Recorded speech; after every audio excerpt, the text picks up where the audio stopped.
Hi friends, Karthik Deepa சீரியலில் June 12ஆம் தேதிக்கான செம இன்ட்ரெஸ்டிங்கான எபிசோடு தாங்க பார்க்க போகிறோம். அதுக்கு முன்னாடி வீடியோஸ்க்கு பண்ணாமல் கேளுங்க. வீடியோ பிடிச்சிருந்தா லைக் பண்ணுங்கள், ரொம்ப பிடிச்சிருந்தா ஃபாலோ பண்ணுங்கள். வாங்க ஃப்ரெண்ட்ஸ், வீடியோவில் என்ன நடக்குதுன்னு பார்க்கலாம். கார்த்தி பார்த்தீங்கன்னா அருண் அழைச்சிக்கிட்டு நேராக ஐஸ்வர்யா இருக்கிற வீட்டுக்கு போவாங்க. அங்கே போயிட்டு ஐஸ்வர்யாவை கூட்டிகிட்டு வந்துருவாங்க. ஐஸ்வர்யா வீட்டுக்கு வந்ததோட அதை பார்த்துட்டு அபிராமி பார்த்தீங்கன்னா செமையாக கோவப்படுவாங்க. அப்போ உடனே அபிராமி கேட்பாங்க, இவ்வளோ எதுக்காக கார்த்தி நீ கூட்டிகிட்டு வந்தேன், இப்போ கண்ணு முன்னாடியே முழிக்கக்கூடாது தானே நான் இத்தனை நாளாக வீட்டில் இருக்கிறேன் அப்படின்னு சொல்லுவாங்க. அதுக்கு உடனே கார்த்திக் சொல்லுவாங்க, இல்லைம்மா பாட்டி வர நேரத்தில் வந்து நம்ம குடும்பத்தோட உங்ககிட்ட வந்து ஆசீர்வாதம் வாங்கினா தான் உங்களுக்கும் சந்தோஷம், பாட்டிக்கு சந்தோஷமா, இல்லைனா பாட்டி என்ன நினைப்பாங்க அப்படின்னு பேசுவாங்க. அப்போ உடனே அருண் சொல்லுவாங்க, இவளை வந்து என்னைக்கு என்னை ஏமாத்தினாலும் இவன் மூஞ்சிலே நான் ஜென்மத்துக்கு முழிக்கக்கூடாதுன்னு இருக்கேன் கார்த்தி, உனக்காக தான் நான் ஒத்துக்கிட்டேன், இருந்தாலும் இவ கூட நான் சேர்ந்து வாழ மாட்டேன் அப்படிங்கிற மாதிரி சொல்லுவாங்க. அப்போ பார்த்தீங்கன்னா ஐஸ்வர்யா போய்த்து அபிராமி காலில் வந்து விழுவாங்க. அத்தை நான் தெரியாமல் தப்பு பண்ணிட்டேன், இனிமேல் எந்த தப்பும் பண்ண மாட்டேன் என்னோட வாழ்க்கையில் அப்படிங்கிற மாதிரி ஐஸ்வர்யா வந்து அபிராமி காலில் விழுந்து சொல்லுவாங்க. அப்போ உடனே அபிராமி சொல்லுவாங்க, இனியாவது நீ திருந்தி வாழ்கிற வழியை பாரு, இனியாவது என்னோட அருண் கூட ஒழுங்காக இரு, மறுபடியும் நீ ஏதாவது தப்பு பண்ணணும்னு தெரிஞ்சிச்சுன்னா கண்டிப்பாக உன்னை வீட்டை விட்டு அனுப்பிடும் அப்படிங்கிற மாதிரி அபிராமி சொல்லுவாங்க. அதுக்கப்புறம் பார்த்தீங்கன்னா கல்யாணத்தன்னைக்கு எப்படியாவது ரியாவை வீட்டை விட்டு அனுப்பணும் அப்படிங்கிற மாதிரி கார்த்தி வந்து செம்மையாக ஒரு மாஸ்டர் பிளான் வச்சிருப்பாங்க. இதை தெரிஞ்சுக்கிட்ட ரியா வந்து கார்த்தி வந்து எப்படியாவது அந்த கல்யாண ஃபங்க்ஷனில் வந்து நம்மளை வீட்டை விட்டு அனுப்பிடும்னு சொன்னானே, என்ன மாஸ்டர் பிளான் வச்சிருப்பான் அப்படின்னு ரியா பார்த்தீங்கன்னா ரொம்பவே குழப்பத்தில் இருப்பாங்க.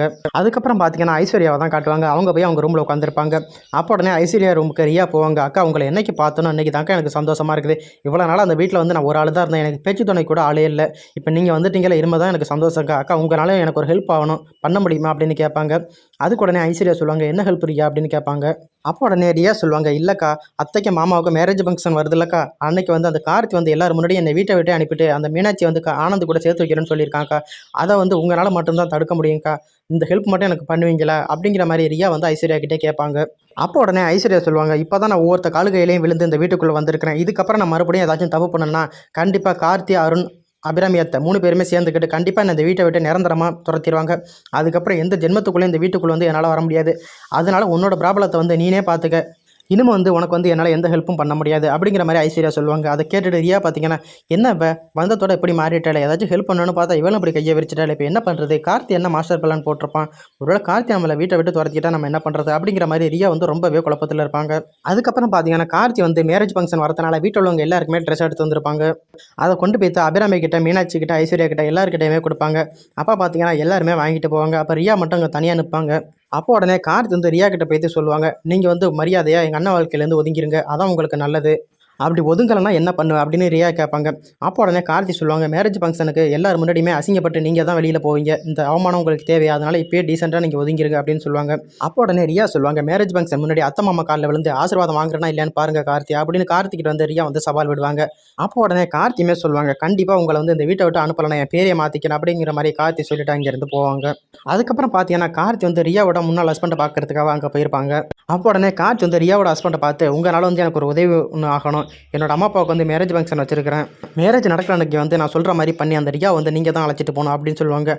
அதுக்கு உடனே ரியாவோட ஹஸ்பண்ட், அவள் வந்து எத்தனை பேர் வாழ்க்கையை தான் கெடுப்பா, கண்டிப்பாக சார் நான் வந்து கண்டிப்பாக அந்த ரியா வந்து எல்லோரும் முன்னாடியே அசிங்கப்படுத்தி நான் வந்து அழைச்சிட்டு போகிறேன் அப்படிங்கிற மாதிரி சொல்லுவாங்க. அதை கேட்டுட்டு கார்த்தியும் ரொம்பவே சந்தோஷப்படுவாங்க. அதுக்கப்புறம் பார்த்தீங்கன்னா மறுநாள் பொழுது விடியுது. அபிராமிக்கு அருணாச்சலத்துக்கு மேரேஜ் ஃபங்க்ஷன் கிராண்டாக நடந்துகிட்டு இருக்கு. பார்த்தீங்கன்னா வேதவள்ளி பாட்டியும் வராங்க. குடும்பமே ரொம்ப சந்தோஷமாக இருக்கிறாங்க. அப்போ பார்த்தீங்கன்னா ரியா வந்து ரொம்ப குழப்பத்திலே இருக்காங்க. கார்த்தி வேறு நம்மளை எப்படியாவது வீட்டை விட்டு அனுப்புறேன்னு சொல்லியிருக்கானே, என்ன பண்ணுவான் அப்படின்னு செம்ம டென்ஷனில் இருக்காங்க ரியா. அப்போ பார்த்தீங்கன்னா வேதவள்ளி பாட்டி கேட்குறாங்க, இந்த பொண்ணு யார் ஓரமாகவே நிற்கிறாளே அப்படின்னு தீபா கிட்டே கேட்குறாங்க. அப்போ உடனே தீபா சொல்கிறாங்க, அது வேறு யாரும் இல்லை பாட்டி, ஐஸ்வர்யாவோட ஃப்ரெண்டு தான் பாட்டி அப்படின்னு. அப்போ வேதவள்ளி பாட்டி சொல்கிறாங்க, ஏமா ஐஸ்வர்யாவோட ஃப்ரெண்டாக இருந்தால் நம்ம வந்து இங்கே உட்கார சொல்லுமா அப்படின்னு சொல்கிறாங்க. தீபா பார்த்தீங்கன்னா என்ன சொல்கிறேன்னே தெரியாமல் தீபா பார்த்தீங்கன்னா திரு முழிச்சிக்கிட்டு இருக்காங்க. அப்போ ரியா உடனே தீபா சொல்கிறத கேட்டுட்டு செம்ம கோவமாக இருக்கிறாங்க. அப்போ பார்த்தீங்கன்னா நம்ம போய்த்து பாட்டிக்கிட்ட வந்து எல்லாம் உண்மையை சொல்லிடலாம், நம்ம தான் ஆனந்தோட பொண்டாட்டின்னு சொல்லிடலாம் அப்படின்னு நினச்சிட்டு சொல்கிறதுக்கு போகிறாங்க. அப்போ பார்த்தீங்கன்னா ஆனந்த் வந்து ரியா வந்து தடுத்துறாங்க. ரியா நீ கொஞ்சம் சும்மா இரு, பாட்டியை பற்றி உனக்கு தெரியாது, நீ மட்டும் என்னோட ஒய்ஃப்னு இப்போ சொன்னீங்கன்னா கண்டிப்பாக பாட்டி வந்து உனக்கு கழுத்தை பிடிச்ச வழியில் தள்ளிடுவாங்க, அதனால கொஞ்சம் நேரம் அமைதியாக எல்லாத்தையும் நான் பார்த்துக்கிறேன் அப்படிங்கிற மாதிரி சொல்லுவாங்க. அப்போ உடனே ரியா கேட்பாங்க, அப்போ நான் உன் பொண்டாட்டிங்கிறது இங்கே இருக்கிறவங்க எல்லாருக்குமே தெரிய வேண்டாமா, எதுக்காக நீ இப்படி பண்ணிக்கிட்டு இருக்கிற, எனக்கு தெரியாதுங்க ஆனந்த், அத்தை மாமா மேரேஜ் ஃபங்க்ஷன் வச்சு உங்கள் பொண்டாட்டிங்கிறது எல்லாரும் முன்னாடியும் நீங்கள் சொல்லணும் அப்படிங்கிற மாதிரியா ரியா கேட்பாங்க. அப்போ உடனே ஆனந்த் சொல்லுவாங்க, அதுக்குன்னா ரியா கண்டிப்பாக நான் எல்லாரும் முன்னாடியும் ஒன்று வந்து இன்ட்ரடியூஸ் பண்ணி வைக்கிறேன், அப்புறம் எதுக்குங்க வேதவள்ளி பாட்டியை பார்த்தா மட்டும் இப்படி பயப்படுறீங்க அப்படிங்கிற மாதிரி ரியா கேட்பாங்க. அதுக்கு உடனே ஆனந்த் சொல்லுவாங்க, பாட்டியை பற்றி உனக்கு சரியாக தெரியாது, பாட்டி மாதிரி நினச்சாங்கன்னா நீ இந்த வீட்டிலேயே வாழ முடியாது, அதனால தான் சொல்கிறேன் கொஞ்சம் நேரம் நீ அமைதியாக இரு அப்படின்னு. அதுக்கப்புறம் பார்த்தீங்கன்னா அபிராமி வந்து தீபாவை கூப்பிட்றாங்க. தீபா பாட்டி அழைச்சி கொண்டு போய்த்து கொஞ்சம் நேரம் ரெஸ்ட் எடுக்க சொல்லு அப்படின்னு சொல்கிறாங்க. தீபாவும் பார்த்தீங்கன்னா வேதவள்ளி பாட்டி அழைச்சிக்கிட்டு போய்த்து எல்லா விஷயத்தையுமே சொல்கிறாங்க. அதை கேட்டுட்டு வேதவள்ளி பாட்டியுமே செமையாக சாக்காகிறாங்க. அப்போ உடனே வேதவள்ளி பாட்டி சொல்கிறாங்க தீபா கிட்ட, தீபா நான் தான் வந்துட்டேன், கண்டிப்பாக பாரு அவளை வீட்டை விட்டு அடிச்சு துரத்தாம நான் விட மாட்டேன் பாரு. நான் மட்டும் விளக்கமத்தை எடுத்து பிடிச்சேன்னா அவள் அந்த வீட்டிலே இருக்க மாட்டா பாரு, கண்டிப்பாக ஓட ஓட விரட்டி அடிக்கிறானா இல்லையா பாரு அப்படின்னு வேதவள்ளி பாட்டி வந்து ரொம்ப கோவத்தில் இருக்காங்க.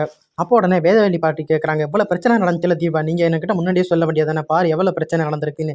நான் மட்டும் இந்த பிரச்சனையை நீங்கள் சொல்லியிருந்தா இந்த அளவுக்கு நான் போக விட்டுருப்பேனா அப்படிங்கிற மாதிரி கேட்குறாங்க. அப்போ உடனே தீபா சொல்கிறாங்க, இல்லை பாட்டி கார்த்திக் சார் தான் இப்போதைக்கு பாட்டிக்கு தெரிய வேண்டாம், பாட்டிக்கு தெரிஞ்சிச்சுன்னா பாட்டி தான் ரொம்ப கோவப்படுவாங்க, அதுக்கப்புறம் வீட்டில் வந்து ரொம்ப பிரச்சனை வரும் அப்படின்னு சொன்னாங்க பாட்டி. அதனால தான் பாட்டி நான் உங்ககிட்ட சொல்லலை, இப்போ தான் உங்களுக்கு தெரிஞ்சிட்டல பாட்டி, இன்னும் கவலையே இல்லை பாட்டி அப்படிங்கிற மாதிரி தீபா சொல்லுவாங்க. சரி தீபா, கண்டிப்பாக அந்த ரியா வந்து நான் ஒரு கை பார்த்துட்றேன், அந்த ரியாவை விரட்டிட்டு மீனாட்சி வந்து ஆனந்த் கூட சேர்த்து வைக்கிறது என்னோட பொறுப்பு, சேர்த்து வச்சுட்டு தான் இந்த மேரேஜ் ஃபங்க்ஷன்லேருந்து நான் போவேன் அப்படிங்கிற மாதிரி வேதவள்ளி பாட்டி சொல்லுவாங்க. அதை கேட்டுட்டு தீபாவும் மைதிலியும் ரொம்பவே சந்தோஷப்படுவாங்க. அதுக்கப்புறம் பார்த்தீங்கன்னா வேதவள்ளி பாட்டி சொல்லுவாங்க, தீபா மைதிலி அதான் நான் வந்துட்டேனே, இதுக்கப்புறம் பாரு அந்த ரியாவுக்கு கொடுக்குற டார்ச்சரில் அவள் துண்டா காணும் துணியா காணும்னு எப்படி ஓடுறான்னு மட்டும் பாரு, அவள் வந்து யார் வீட்டில் இருந்துக்கிட்டு யார் வீட்டுக்கு நாட்டமாக பண்ணுறது, நான் தான் வந்துட்டேனே விடு தீபா நான் பார்த்துக்கிறேன் அப்படிங்கிற மாதிரி வேதவள்ளி பாட்டி சொல்லுவாங்க. இன்னொரு பக்கம் பார்த்தீங்கன்னா மேரேஜ் ஃபங்க்ஷன் வந்து ரொம்பவே கிராண்டாக நடந்துகிட்டு இருக்குது. அபிராமி அருணாச்சலம் எல்லாருமே ரொம்ப சந்தோஷமாக இருக்கிறாங்க. அப்போ பார்த்தீங்கன்னா கார்த்தி வந்து ஏற்கனவே ரியாவோட ஹஸ்பண்ட் கிட்ட சொல்லி மேரேஜ் ஃபங்க்ஷனுக்கு வர சொல்லியிருப்பாங்க. பார்த்தீங்கன்னா ரியாவோட ஹஸ்பண்ட் மேரேஜ் ஃபங்க்ஷனுக்கு வந்துருவாங்க. அப்போ கார்த்தி பார்த்தீங்கன்னா ரியாவோட ஹஸ்பண்ட் கிட்ட சொல்லியிருப்பாங்க, உங்களால் தான் அந்த ரியா வந்து வீட்டை விட்டு விரட்ட முடியும், நீங்கள் தான் அந்த மேரேஜ் ஃபங்க்ஷன் வந்து எப்படியாவது அவளை விரட்டணும் அப்படின்னு. இன்னொரு பக்கம் ரியா பார்த்தீங்கன்னா எப்படியும் உஷாராக இருக்கணும், எப்படியாவது அந்த கார்த்திகிட்டையும் வேதவள்ளி பாட்டிக்கிட்டே தான் உஷாராக இருக்கணும். ஏன்னா கார்த்தியும் வேதவள்ளி பாட்டியும் சேர்ந்துக்கிட்டு நம்மளை அந்த வீட்டை விட்டு அனுப்புறதுக்கு ஏதாச்சும் சதி திட்டம் தீட்டுவாங்க அப்படின்னு நினச்சிக்கிட்டு அவங்களுமே ரொம்ப உஷாராக இருக்கிறாங்க. அதுக்கப்புறம் பார்த்தீங்கன்னா வேதவள்ளி பாட்டி வந்து ரியா கூப்பிட்றாங்க. அப்போ உடனே ரியா நினைக்கிறாங்க, இந்த கிளை வந்து எதுக்காக நம்மளை கூப்பிட்றா அப்படின்னு. அப்போ வேதவள்ளி பாட்டி கேட்குறாங்க ரியா கிட்ட, நீ வந்து ஐஸ்வர்யாவோட ஃப்ரெண்டு தானே, நீ எதுக்கு சும்மாவே நின்றுக்கிட்டு இருக்க, எங்கள் வீட்டில் வந்து ரொம்ப நாளாக ஸ்டே பண்ணிக்கிட்டு இருக்கல, எந்த வேலையும் நீ பார்க்க மாட்டியா, போய்ட்டு பாட்டிக்கு ஒரு காஃபி ஒன்று போட்டுட்டோம் அப்படின்னு சொல்கிறாங்க. ரியா பார்த்தீங்கன்னா ரொம்பவே முறைச்சிக்கிட்டே போகிறாங்க. அப்போ உடனே வேதவள்ளி பாட்டி கேட்குறாங்க, என்னடி முறைச்சிக்கிட்டே போகிற, உனக்கு காஃபி தானே போட்டுவிட சொன்னேன், போட்டு வர முடியாதா அப்படின்னு கேட்குறாங்க.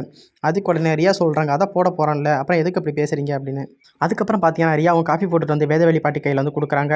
வேதவள்ளி பாட்டி வந்து அந்த காஃபி வந்து குடிச்சிட்டு, இதில் என்ன இனிப்பு இல்லை ஒன்றும் இல்லை, மூஞ்சி மாதிரியே இருக்குது அப்படின்னு சொல்லிட்டு ரியா மேலே வந்து ஊற்றி விட்டு வராங்க. அதை பார்த்துட்டு ரியா வந்து செமையாக ஷாக் ஆயிடுறாங்க. அப்போ உடனே பாட்டி கேட்குறாங்க, நீ வாக்கப்பட்டு போகிற வீட்டில் இப்படி தான் காஃபி போட்டு குடிப்பியா, இப்படியெல்லாம் போட்டு கொடுத்தா உன்னை எப்படி அந்த வீட்டில் வச்சிருப்பாங்க, கண்டிப்பாக வந்து போன முதல் நாளே உன்னை வீட்டை விட்டு துரத்திடுவாங்க, உன்னை பார்த்தா குடும்பம் பண்ணுற பொண்ணு மாதிரியே தெரியலையே, ஏதோ பஜாரி மாதிரி இருக்கே அப்படின்னு வேதவள்ளி பாட்டி வந்து ரியாவுக்கு வந்து செமையாக டார்ச்சர் கொடுத்துக்கிட்டு இருப்பாங்க. அப்போ பார்த்தீங்கன்னா ரியா சொல்லுவாங்க, நான் யாருன்னு தெரியாமல் என்கிட்ட இப்படியெல்லாம் பேசாதீங்க, நான் யாருன்னு தெரிஞ்சா என்கிட்ட நீங்கள் பேசவே மாட்டீங்க அப்படின்னு ரியா சொன்னதோட வேதவள்ளி பாட்டிக்கு வந்து செமையாக கோவம் வந்துடும். நீ யாராக இருந்தால் என்னடி, எனக்கு என்னடி பயம், நான் உனக்கு யாருன்னு தெரியுமா அப்படின்னு வேதவள்ளி பாட்டி கேட்பாங்க. அதுக்கு உடனே ரியா சொல்லுவாங்க, நீங்கள் யாராக இருந்தாலும் எனக்கு ஒன்றும் பயம் இல்லை. அப்போ உடனே வேதவள்ளி பாட்டி சொல்கிறாங்க, உனக்கெல்லாம் பயந்த ஆள் ஒன்று நான் இல்லை, நீ இந்த காஃபியை தூக்கி வீசிட்டே போதும் போய் நல்ல காஃபி ஒன்று போட்டுட்டு வா அப்படின்னு சொல்லுவாங்க. அதுக்கப்புறம் பார்த்தீங்கன்னா ரியாவும் போவாங்க. அப்போ பார்த்தீங்கன்னா ஆனந்த் வந்து ரொம்பவே ரியா கிட்ட வந்து கெஞ்சுவாங்க, ரியா எனக்காக கொஞ்சம் பொறுத்துக்க ரியா, வேதவள்ளி பாட்டியை பேச்சு மீறி எங்கள் வீட்டில் வந்து எதுவுமே பண்ண முடியாது, அதுக்காக அந்த கலை வந்து என்னை தப்பு தப்பாக பேசுவா, என் மேலே சேரியில் வந்து காஃபியெல்லாம் ஊற்றி விடும், அதெல்லாம் நான் பார்த்துக்கிட்டு இருக்கணுமா, எனக்கு வந்த கோவத்துக்கு அந்த கிளை வந்து உண்டு இல்லைன்னு பண்ணியிருப்பேன், உங்களுக்காக தான் நான் பொறுத்துக்கிட்டு போகிறேன் அப்படின்னு சொல்லுவாங்க. அப்போ உடனே ஆனந்த் சொல்லுவாங்க, ரியா எனக்காக கொஞ்சம் பொறுத்துக்க, நீ என் கூட அந்த வீட்டில் சேர்ந்து வாழணும்னா இந்த சொத்து நமக்கு கிடைக்கணும்னா நீ பொறுத்து தான் போகணும், இப்போ மட்டும் நீ வேதவள்ளி பாட்டி எடுத்து பேசிட்ட, அதுக்கப்புறம் நீ இந்த வீட்டிலே இருக்க முடியாது அப்படிங்கிற மாதிரி ஆனந்த் சொல்லுவாங்க. அதனால நீ ஒழுங்காக அவங்க என்ன கேட்குறாங்களோ அதை முதல் நீ செய் அப்படின்னு சொல்லுவாங்க. அதுக்கப்புறம் பார்த்தீங்கன்னா ரியாவும் போய்ட்டு காஃபி போடாது வேதவள்ளி பாட்டி கையில் வந்து கொண்டாந்து கொடுப்பாங்க. அப்போ பார்த்தீங்கன்னா வேதவள்ளி பாட்டி வந்து அந்த காஃபி வாங்கி குடிச்சிட்டு, பரவாயில்ல உன்னோட அளவுக்கு இல்லைனாலும் அந்த காஃபி ஏதோ சுமாராக இருக்குது, சரி வீட்டுக்கு கெஸ்ட்டெல்லாம் வந்துகிட்டு இருக்காங்க, வரவங்க முன்னாடி சும்மா நிற்காம வேலையை இழுத்து போட்டு பாருங்க, சும்மா நிற்காத, ஏன்னா ஈவினிங் தான் மேரேஜ் ஃபங்க்ஷன் நடக்குது, அதனால் அந்த வீட்டில் வந்து கெஸ்ட்டாக வந்து தெண்டை சோறு சாப்பிட்டுக்கிட்டு இருக்கிறது நீ தான், அதனால் எல்லா வேலையும் நீ தான் இழுத்து போட்டுட்டு பார்க்கணும் அப்படின்னு பாட்டி சொன்னதோட ரியா பார்த்தீங்கன்னா ரொம்பவே கோவப்படுவாங்க. அப்போ உடனே ரியா கேட்பாங்க, என்ன சும்மா குத்தி பேசிக்கிட்டு இருக்கீங்க, நான் யாருன்னு தெரிஞ்சால் நீங்கள் எப்படியெல்லாம் பேச மாட்டீங்க, நான் உங்கள் வயசுக்கு மரியாதை கொடுத்து ஒரு அளவு தான் பொறுத்துப்போம், இல்லைனா அதுக்கப்புறம் பார்த்தீங்கன்னா என்னோட சுயரூபத்தை நீங்கள் பார்க்க வேண்டியதாக இருக்கும் அப்படின்னு வேதவள்ளி பாட்டிக்கிட்ட வந்து ரியா வந்து ரொம்பவே கோவமாக பேசுவாங்க. அப்போ உடனே வேதவள்ளி பாட்டி சொல்லுவாங்க, என்னடி குரல் உயர்த்தி பேசுகிற, நான் மட்டும் உன் கன்னத்தில் ஒன்று விட்டேன், நீ இருக்கிற இடமே தெரியாமல் போயிடும், போய் நான் சொன்ன வேலையை போய் ஒழுங்காக பாரு அப்படின்னு சொல்லுவாங்க. அதுக்கப்புறம் பார்த்தீங்கன்னா ரியா அங்கேருந்து உடனே கிளம்பிடுவாங்க. அப்போ உடனே ரியா யோசிக்கிறாங்க, என்னடா அந்த கார்த்தியை நம்மளை வீட்டை விட்டு விரட்டி அடிக்கிறதுக்குள்ளே இந்த பாட்டியை நம்மளை வீட்டை விட்டு விரட்டி அடிச்சிருவா போருக்கு, எந்த அளவுக்கு டார்ச்சர் கொடுக்குறாளே, இவளை ஏதாச்சும் பண்ணணுமே அப்படிங்கிற மாதிரி செம்ம கோவத்தில் இருப்பாங்க ரியா. இன்னொரு பக்கம் பார்த்தீங்கன்னா ஃபங்க்ஷனுக்குள்ளே ஏற்படலாமே ரொம்ப சூப்பராக சிறப்பாக நடந்துக்கிட்டு இருக்குது. அப்போ பார்த்தீங்கன்னா ரியாவோட ஹஸ்பண்டும் வந்துருவாங்க. அவங்கள்ட்ட வந்து கார்த்தி வந்து தனியாக வச்சு பேசிக்கிட்டு இருப்பாங்க. இப்போதைக்கு நீங்கள் இந்த ரூம்லேயே இருங்க, நான் சொல்கிறப்ப மட்டும் கண்டிப்பாக நீங்கள் வெளியில் வாங்க அப்படிங்கிற மாதிரி சொல்லுவாங்க. அதை கேட்டுட்டு ரியாவோட ஹஸ்பண்டும், ஓகே சார், நான் சொல்கிறப்ப நீங்கள் சொல்கிற மாதிரியே நான் வந்து கரெக்டாக பண்ணுறேன் அந்த நேரத்துக்கு அவளை எல்லாரும் முன்னாடியும் எப்படி அவளை அவமானப்படுத்தினா அவள் எப்படி வீட்டை விட்டு வருவான்னு எனக்கு மட்டும்தான் தெரியும். கண்டிப்பாக பாருங்கள், இந்த வீட்டை விட்டு கூடிய சீக்கிரம் அவளை இன்றைக்கே நான் அழைச்சிட்டு போகிறேனா இல்லையான்னு பாருங்கள் அப்படிங்கிற மாதிரி ரியாவோட ஹஸ்பண்ட் சொல்லுவாங்க. அதை கேட்டுட்டு கார்த்திக்கும் ஓகே ஓகே நீங்கள் அதே மாதிரியே பண்ணுங்கள், அப்போ தான் மீனாட்சியோட வாழ்க்கை வந்து இனிமையாவது நல்லாயிருக்கும். ஏன்னா எங்கள் அம்மாவோட ஆசையை எல்லாரும் குடும்பத்தோடு வந்து அவங்கக்கிட்ட ஆசீர்வாதம் வாங்கணுங்கிறது தான். அது இல்லாமல் எங்கள் பாட்டியும் வந்திருக்கிறாங்க. இந்த நேரத்தில் வந்து இப்படி ஒன்று நடந்துச்சுன்னா வீட்டில் வந்து ரொம்பவே கஷ்டமாக இருக்கும், எல்லாருக்கும் சங்கடமாக தான் இருக்கும். அதனால் இதை மட்டும் நீங்கள் பண்ணிடுங்க, எனக்காக ஒரு ஹெல்ப் பண்ணுங்கள் அப்படின்னு கேட்பாங்க. அதுக்கு உடனே ரியாவோட ஹஸ்பண்ட் சொல்லுவாங்க, சார் பெரிய வார்த்தையெல்லாம் சொல்லாதீங்க, இது என்னோட கடமை. அவள் வந்து விட்டா இன்னும் எல்லாரையும் ஏமாற்றிக்கிட்டு தான் இருப்பாள். அவரோட ஆட்டத்தை அடக்கி அவரோட ஆட்டத்துக்கு இன்றைக்கே நான் ஒரு முற்றுப்புள்ளி வைக்கிறேன் அப்படிங்கிற மாதிரி ரியாவோட ஹஸ்பண்ட் சொல்லுவாங்க.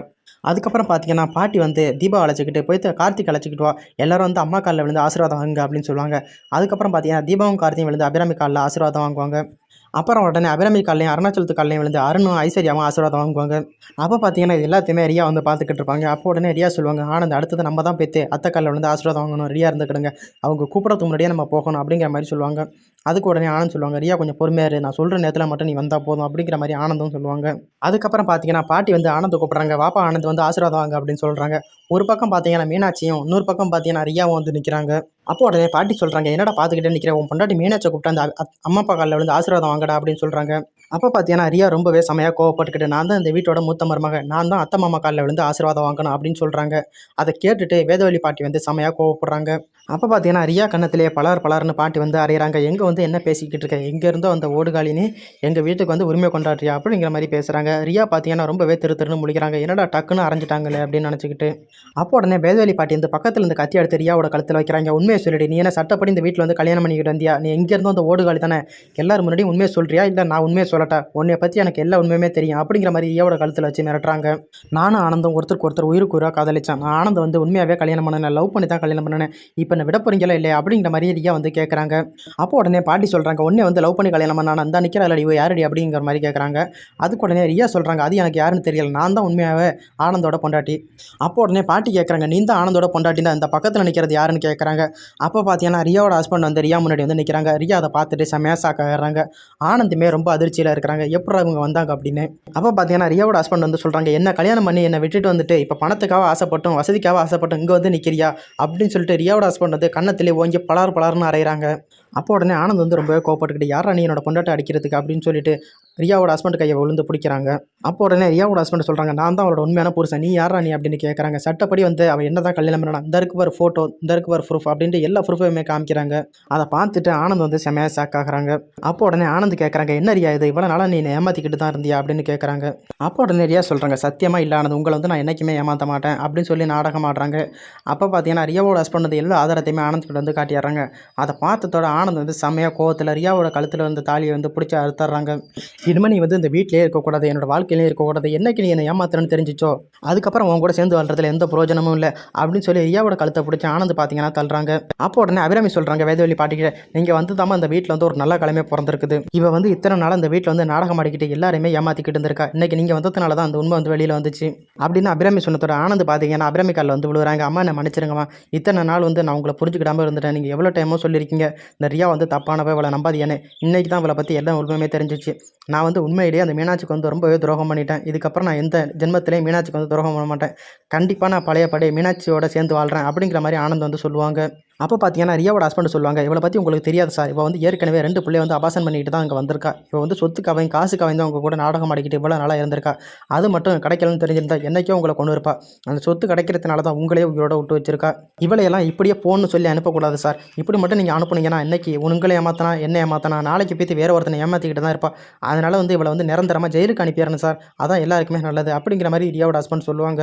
அப்போ உடனே பாட்டி சொல்லுவாங்க, இவளை என்ன பண்ணணுமோ அதை நான் பார்த்துக்கிறேன், என்னட்ட விட்டுருங்க அப்படின்னு சொல்லிட்டு வேதவழி பாட்டி பார்த்தீங்கன்னா ரியாவோட கழுத்தை பிடிச்சி வெளியில் தள்ளுவாங்க. இப்போ சொல்கிறேன் என்னோட மருமகளை போய்த்து ஆசீர்வாதம் வாங்க அப்படின்னு சொல்லுவாங்க. அதுக்கப்புறம் பார்த்தீங்கன்னா மீனாட்சி ஆனந்தும் போய்த்து அபிராமி காலில் வந்து ஆசீர்வாதம் வாங்குவாங்க. அப்போ பார்த்தீங்கன்னா எல்லாருமே செம ஹாப்பியாக இருப்பாங்க. ரியா பார்த்தீங்கன்னா அழுத மாதிரியே நடிச்சுக்கிட்டே, கார்த்தியான இந்த அளவுக்கு நீ பழி வாங்கிட்டியல்ல, கண்டிப்பாக நான் அவனை சும்மா விட மாட்டேன், எப்படியாவது நான் உன்னை வந்து பழி வாங்கியே தீருவேன், இனிமேல் நீ எப்படி தீபா கூட சேர்ந்து வாழ்கிறேன்னு பாரு, உனக்கு முதல் எதிரி நான் தான், என்னை வந்து நீ ஆனந்துக்கிட்டேருந்து பிரிச்சிட்டியல்ல, உன்னை கண்டிப்பாக நான் நல்லாவே வாழ விட மாட்டேன் அப்படிங்கிற மாதிரி நினச்சிக்கிட்டு அங்கேருந்து போவாங்க. அங்கேருந்து போயிட்டு பிளான் பண்ணுவாங்க. நமக்கு இப்போ ஆதரவாக ஐஸ்வர்யாவும் இல்லை, நம்ம யார் கூட சேர்ந்து தான் இந்த காரியத்தை வந்து பழிவாங்கிறது அப்படின்னு நினச்சிக்கிட்டு இருப்பாங்க. அப்போ பார்த்தீங்கன்னா ரம்யா பார்த்தீங்கன்னா அந்த வழியாக காரில் வருவாங்க. அப்போ உடனே ரியா வந்து ரம்யாவோட காரை தடுத்து நிறுத்துவாங்க. அப்போ உடனே ரம்யா கேட்பாங்க, யார் நீ எதுக்கு அவனோட காரை நிப்பாட்டுற அப்படின்னு. நான் வேறு யாரும் இல்லை, அந்த ஆனந்தோட பொண்டாட்டி ரியா தான். அப்போ உடனே ரம்யா கேட்பாங்க, ஆனந்தோட பொண்டாட்டி எது மீனாட்சி இல்லை நீனு சொல்கிற அப்படின்னு கேட்பாங்க. அப்போ பார்த்தீங்கன்னா ரியா சொல்லுவாங்க, நான் வந்து அவரை வந்து லவ் பண்ணி மேரேஜ் பண்ணிக்கிட்டேன். எனக்கு முன்னாடி அவங்க வந்து மீனாட்சி வந்து மேரேஜ் பண்ணிக்கிட்டாங்க. உங்களால் எனக்கு வந்து ஒரு ஹெல்ப் ஒன்று ஆகணும், அதனால தான் நான் உங்களை தேடி வந்திருக்கேன் அப்படிங்கிற மாதிரி ரியா வந்து ரம்யா கிட்டே கேட்பாங்க. அப்போ உடனே ரம்யா கேட்பாங்க, என்ன ஹெல்ப் அப்படின்னு. அப்போ பார்த்தீங்கன்னா ரியா சொல்லுவாங்க, அந்த கார்த்திகையும் அந்த தீபாவையும் பழிவாங்கணும், எந்த ஜென்மத்திலையும் அவங்க 2 பேரும் ஒன்றாவே வாழக்கூடாது அப்படிங்கிற மாதிரி கேட்பாங்க. அதுக்கு உடனே ரம்யா சொல்லுவாங்க, இதெல்லாம் என்னால் பண்ண முடியாது, நீ மொதல் இங்கேருந்து போ அப்படிங்கிற மாதிரி விரட்டி விடுவாங்க. அப்படி சொல்லிட்டு ரம்யா பார்த்தீங்கன்னா அங்கேருந்து கார் எடுத்துக்கிட்டு போயிடுவாங்க. இருந்தாலும் ரம்யா வந்து ரொம்ப குழப்பத்திலே இருப்பாங்க. நம்ம வந்து இந்த ரியா கூட கூட்டு சேர்ந்துக்கிட்டு நம்ம பழிவாங்கலாமா இல்லை வேண்டாமா அப்படிங்கிற மாதிரி செம குழப்பத்தில் போயிட்டு இருப்பாங்க. இன்னொரு பக்கம் பார்த்தீங்கன்னா தீபா வந்து ரம்யாவுக்கு கால் பண்ணுவாங்க, என்ன கிளம்பிட்டியா, அத்தை மேரேஜ் ஃபங்க்ஷன் வந்து ரொம்ப கிராண்டாக நடந்துக்கிட்டு இருக்குது, சீக்கிரம் உனக்காக தான் நாங்கள் எல்லாருமே வெயிட் பண்ணிகிட்டு இருக்கோம் அப்படின்னு சொல்லுவாங்க. அப்போ உடனே ரம்யா சொல்லுவாங்க, இந்த வந்துக்கிட்டே இருக்கேன், இன்னும் ஒரு 10 நிமிஷத்தில் வந்துடுவேண்டி அப்படின்னு சொல்லிட்டு ரம்யா பார்த்தீங்கன்னா ரொம்பவே குழப்பத்தில் போயிட்டு இருப்பாங்க. கார்த்தி வந்து ஒரு வேளை பார்த்துட்டா என்ன பண்ணுறது, சே எல்லாம் உண்மையை தெரிஞ்சிடுமே, இப்போ என்ன பண்ணுறதுனே தெரியல, இதை தீபா கிட்ட வந்து எப்படியாவது நம்ம வரலன்னு சொல்லணுமே அப்படின்ட்டு ரொம்ப குழப்பத்தில் போயிட்டுருப்பாங்க. இன்னொரு பக்கம் பார்த்தீங்கன்னா ஐஸ்வர்யா வந்து ரொம்பவே ஹாப்பியாக இருப்பாங்க. சொத்து கிடைஞ்சலாக இருந்தது, அந்த ரியா ஒருத்தி இருந்தா, அவளும் வீட்டை விட்டு போய்த்தா, இனிமேல் நமக்கு தான் இந்த வீட்டில் வந்து பெரிய ஆளுன்னு பார்த்தா நம்ம வேதவழி பாட்டி தான் இருக்குது, அவங்கள மட்டும் நம்ம எப்படியாவது காக்கா பிடிச்சிட்டோம்னா கண்டிப்பாக வந்து இந்த சொத்தை வந்து எப்படியாவது சுருட்டிடலாம். ஏன்னா வேதவழி பாட்டிக்கு தான் எல்லாருமே இந்த வீட்டில் வந்து மரியாதை கொடுக்குறாங்க, அந்த பாட்டி சொல்கிறத தான் எல்லாருமே தட்டாமல் வந்து கேட்குறாங்க. அதனால் அந்த பாட்டியை மட்டும் எப்படியாவது நம்ம வசியம் பண்ணிட்டோம்னா அதுக்கப்புறம் போதும், இந்த வீட்டில் வந்து நம்ம சொகுசாக இருக்கலாம் அப்படிங்கிற மாதிரி ஐஸ்வர்யா வந்து ரொம்பவே கனவு காணுவாங்க. அதுக்கப்புறம் பார்த்தீங்கன்னா அபிராமி சொல்லுவாங்க, இப்போ தாம்மா நான் ரொம்பவே சந்தோஷமாக இருக்கேன், நீங்கள் 3 பேரும் ஒத்துமையாக இருக்கிறது இதாம்மா எனக்கு பிடிச்சிருக்கு, இதே மாதிரி நீங்கள் என்றைக்குமே 3 பேரும் ஒத்துமையாக இருக்கணும், இந்த சொத்தை பற்றி எதை பற்றியும் நீங்கள் இது மாதிரியெல்லாம் அடிச்சுக்கக்கூடாது, என்றைக்கு இந்த வீட்டை விட்டு இந்த ரியா தொலைஞ்சாலோ இப்போ இனிமேலுக்கு தான் நம்ம குடும்பம் வந்து ரொம்பவே நல்லாயிருக்கும். அப்போ பார்த்தீங்கன்னா தீபா சொல்லுவாங்க, அதான் அந்த வீட்டை விட்டு ரியா வந்து தொலைஞ்சிட்டால, நல்ல நாள் எதுவுமா எதுக்கு அவளை பற்றி பேசுகிறீங்க, இனிமேல் அவளை பற்றி பேசாதீங்க அப்படிங்கிற மாதிரி சொல்லுவாங்க. இங்கே பார்த்தீங்கன்னா வேதவழி பாட்டி, மீனாட்சி, தீபா எல்லாருமே